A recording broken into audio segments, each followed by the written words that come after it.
কলকাতার জীবন্ত কালী জয় মা শ্যামসুন্দরী। আগেই বলেছি, এই মায়াভরা মুখের প্রেমে পড়ে বারবার ছুটে যাই মায়ের কাছে। এই দিনটা ছিল আমার হাজব্যান্ডের জন্মদিন। ওকে বলেছিলাম, এবছর তো সেরকম কিছু করছি না, কিন্তু তোমাকে আমি এমন একটা উপহার দেব যেটা তুমি সারা জীবন মনে রাখবে। নিয়ে চলে গিয়েছিলাম মায়ের কাছে মাকে দর্শন করাতে। একদম ফাঁকায় ফাঁকায় মাকে দর্শন করিয়ে এই রকম একটা সুন্দর মুহূর্ত ওকে আমি উপহার দিতে পেরে নিজেকে ধন্য মনে করি। কয়েক মাস আগে ওর কিছু শারীরিক সমস্যার জন্য মায়ের কাছে মানত করেছিলাম যে এই দিনটিতে আমি একবার হলো তোমার কাছে আসব, তোমাকে পুজো দেব।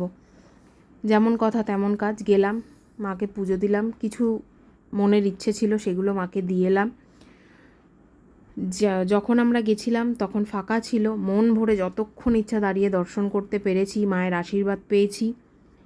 মা তুমি ভালো থেকো, এভাবেই মা আমাদের সকলের পাশে থেকো, আমার হাজব্যান্ডকে সুস্থ রেখো। জয় মা শ্যামসুন্দরী, জয় মা।